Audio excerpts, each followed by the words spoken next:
So your ex is reaching out to you after the rebound relationship ended, right? And you're wondering, have they truly changed? Like, have they finally come to their senses? Do they genuinely miss me? Is this the second chance that we needed to make this all work the way it could have worked the first time? And I know that feels great to think about, right? To want to believe in. This is the chance that you didn't get to have, and you don't have to actually let go of that person you never wanted to let go of in the first place. But before we get swept up in all the hope, let's talk about the most likely real reasons exes come back after their rebound doesn't work out. And understand, when I'm saying the real reasons, I'm saying this because in this state, in this space, in this time period, your ex is coming or going through really vulnerable stages right now, just like you are. So a lot of their emotions and their thought process and all the things are not what it would be in their normal state. So therefore, their decision making and the reasons behind it are not normal either, even though they may think they are on the surface. And the first reason your ex would come back is seeking familiarity and comfort. See, after the rebound they were in kind of starts to fade away because it didn't work out and it's tapering off, your ex might start to feel lost. Because in that space, they're kind of confused because this was like their bounce back and all that. And when that doesn't work out, then now they're in the space of trying to figure things out and find something that, they can feel a sense of comfort in. And so they start seeking you out because they're seeking what is familiar, what they know. So they're seeking the known version of you that they remember because that's something that they know how to navigate. That's something they know what to expect. It feels familiar, so it feels like it's a safe space, a comfort space. You're a safe haven compared to the uncertainty of new relationships, right? So if that rebound failed, for them, that rebound was pretty fresh, right? That relationship was fresh itself. And so they may start to subconsciously question, well, geez, I don't know what to do in a new relationship. If that failed that quick or that didn't work out, let me go back to what I know because I feel safe there because I've operated in that space with that individual for so long, right? To where they're kind of identifying you as the core reason as to why they felt safe and comfortable in all the things. And it's because of that comfort zone that them returning to you may be a lot more about them escaping loneliness, right? And being by themselves and not so much rekindling the love you guys once had. And just right there, you would be in this situation and they'd be there for the wrong reasons, right? You're there actually about to reinvest yourself and pour your heart back into the situation. And they're there consciously telling themselves the same thing. But subconsciously, they're really there just trying to find footing and get their grounding again to where you're a tool, not actually the person they want to choose, right? And I'm saying it this way because it can be confusing because they may actually believe it. They may have convinced themselves that, no, I do love them. I still do want to be with them, right? That's why I came back because they're there, because they're not self-aware enough to know that they're really just running from being by themselves. That's why you need to be aware of seeing the sign or understanding these reasons as to why exes come back after rebounds, after it didn't work out the first time, right? And they ran off with someone else, maybe relatively quick, and now here they come, and now they're back in your orbit again. Now they're back in your space. Now they've come to the light and all the things, right?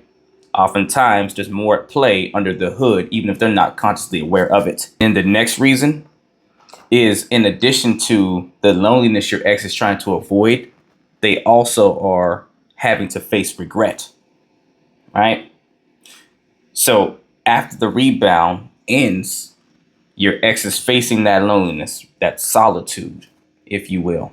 And in that space, it's hard for them to sit still and deal with what is no longer present in their life, not having someone and all the things, to where that's how they wind up reaching out to you, not out of love, but in an attempt to fill a void.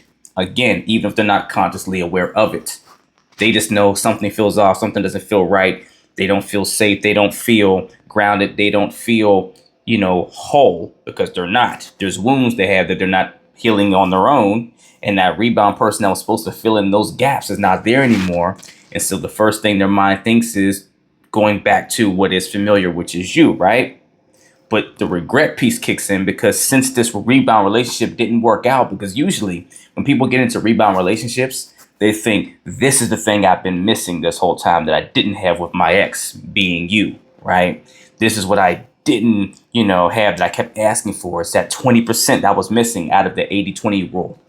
And so since I got it, everything was right. I leveled up. It was a smart decision. Yes, I knew what I was doing. It's almost a way of validating and confirming that they made the right choice in leaving you or walking away, or they leveled up and they're doing better now. Because no one wants to leave a relationship and be in a worse position, right? You want to feel like you've advanced or you've become better or you've came out, you've grown from that experience, not that you've gotten worse, right? Because we're built internally to continue to grow. We never want to feel like we're going backwards. And so when that rebound relationship falls through, especially if it didn't go nearly as long as they went with you, then that's the point where they start questioning, did I just screw up the best thing I had? Did I leave all that 80% for 20%? Right? Did I drop the ball?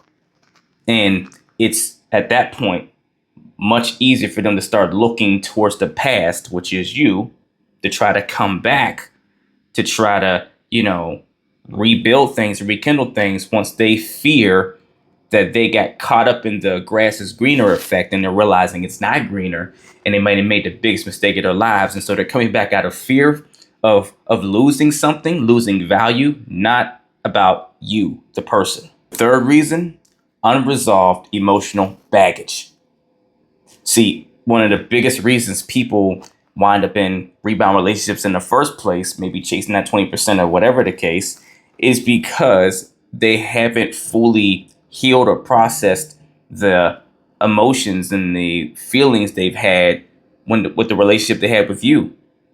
They never dealt with the previous relationships baggage they carried with them, and they brought it into this new situation, right? It was like their scapegoat way of trying to replace you with the things they felt they were missing to appease those feelings they've been having without doing the actual work to deal with them and regulate them on their own.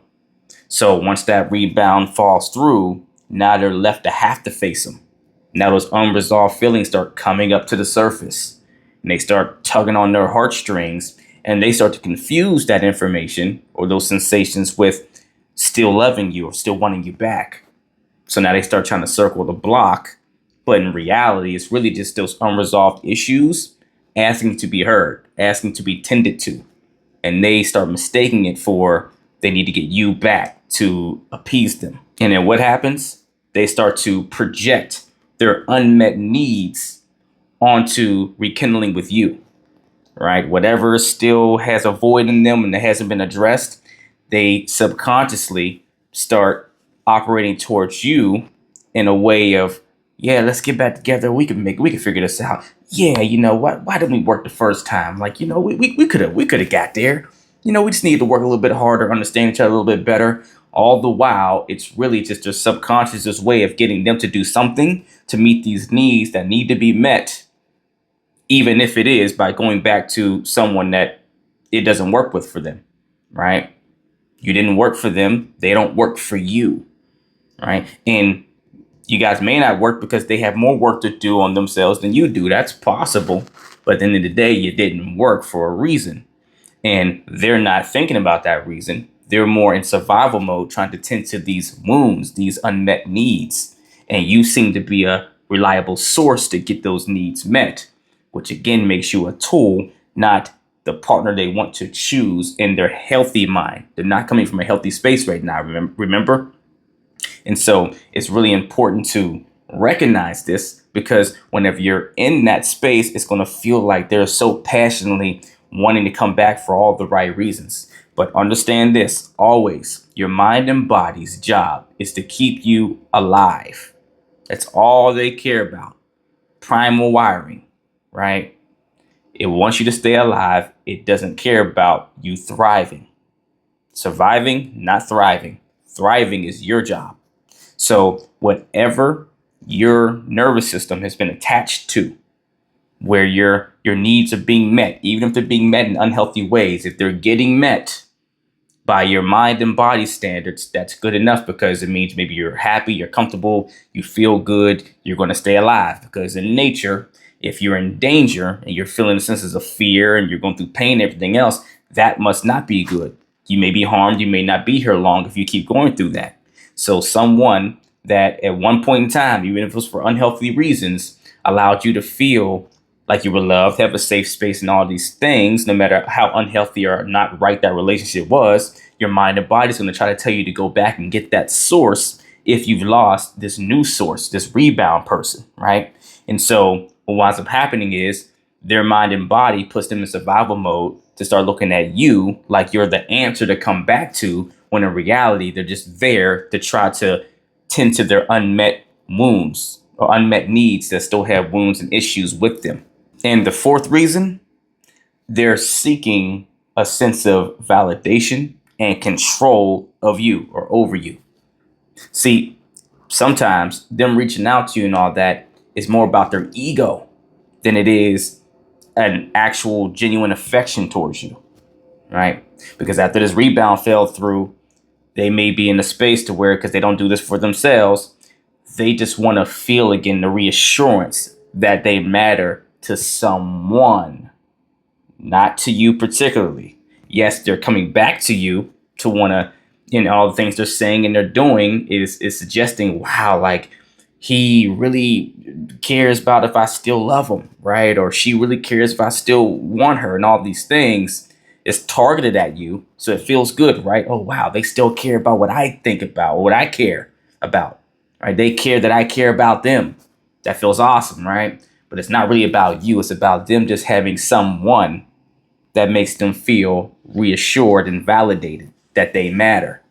And you're the most familiar, most recent someone that they have significant history with that can do that for them. So again, even subconsciously, that might be what's going on inside, but consciously, they may not be aware of that. They may think, oh no, yeah, I really want you back, when it's really just an attempt to seek out that validation. Or maybe they do consciously know this and they just want to just feel good in that way. Again, your mind and body wants you to get those needs met. We have 6 core human needs, and significance is one of them. The need to feel like you matter, feel special to someone or somebody or a group of people or whatever. So if they now don't have that being met because they're not cultivating it for themselves, they'll go in unhealthy ways to try to get it met, which can include coming back to you in a manipulative way or a disingenuous way to get that need met. Like I said just a minute ago, it's not about how they get the needs met, it's that they get met. Because your mind and body wants you to survive. It doesn't care about if you thrive or not, right? That's your job. And part of thriving is doing things to get your needs met in healthy ways. And that's what they're not doing in this moment when they're coming back to you. And then there's the real egotistical aspect of them reestablishing contact with you can just be their way of trying to, gain control over you in a sense of superiority, right? Just to feel like they have the power to do that. That they're still, it's almost just another way of getting their need for significance met in an unhealthy way. They feel like they matter, feel like they, they're head honcho in some way, or they kind of get that pull, or, they have that much value that they can go and just pop in or pop out when they want to prove it to themselves. And watch this, especially if they see you have started to move on, or that's where you're going direction wise, or maybe on social media, it looks like you're living your best life without them now. So that's when it dials up even more, especially if the rebound didn't work out. It's like, how dare she be happy without me now, or he's just going to just move on now. No, let me reach back out. No, I still love you. Yes, let's work this out and all the things. When in reality, they just wanted to see, wow, you're doing so great. You moved on. Do I have the power and the abilities to turn your mind around and make you come back? Right? Like, oh, you can't move on without me. You can't, you need me. And it's this big unhealthy way of trying to feed that ego, which was really just this unhealthy attempt to try to self-validate themselves and feel like they're enough. And then I wanted to throw this little bonus reason in there for you. All right. Simply put, sometimes your ex is coming back after the rebound because, just like I was just talking about, maybe they see you're moving on or you're really starting to close that chapter with them. And they're coming back because they never really wanted to be in that rebound relationship in the first place. They were just being in it to try to act like they're moving on from you, to try to prove a point, to try to make you jealous because they really wanted you back the whole time because maybe you left them. That's also an aspect. But even with that being said, it's kind of romantic. Some people may try to see that as it's very toxic and unhealthy and it's immature. I just always need you to be mindful that approximately 32% of exes reconcile after a rebound. After coming back from a rebound relationship, they circle back and get back together with their ex, right? But out of that 32%, only 18% make it about a year. Now, notice I didn't say they just make it and they work out and they work for the long term. No, out of the 32%, out of a full 100%, only 32 in the first place circle back. And out of that, just over half actually make it to a year. And that's it. Right? It still doesn't work out in the long haul at the end of the day. Right? And even the rebound relationships they came back from to come back to you, right? They didn't work out because most rebound relationships only last a month to a year, and they usually fall apart after that point due to the unresolved issues that they didn't heal or deal with when they broke up with you. The relationship with you carried over into that situation. So they're just floating pain. And that's why when they come back to you, they're still bringing the same issues back that weren't resolved the first time around. It just looks like pretty packaging and bows of hope in the forefront until it crashes and burns again. So where, yes, I get it. The idea of getting back with your ex and it all just working out sounds really exciting and it's real enticing. And it's tempting for sure. But you have to really, really vet and know the reasons, the motivations behind your ex coming back. Really have clarity on that before you make any decision to entertain that. Now, I'm always going to say, do not entertain it, right? Your ex is gone. They're gone for a reason. Do not go back. But I get it. We go through emotional journeys and we contemplate sometimes. So if you're going to contemplate, really ask yourself, is my ex coming back because they really want a real connection now this time? Or are they coming back more so for comfort? Which is it? And what have I done or what am I doing? What am I asking? What am I evaluating to determine which is true? Right? Vet it. Don't just go off, well, I want to believe. No, get yourself something that helps bring actual clarity tangibly. Or the other part of, are they just running from unresolved issues? Or they, have they dealt with those issues? Have they resolved those and healed those and everything else? Have they, got themselves right?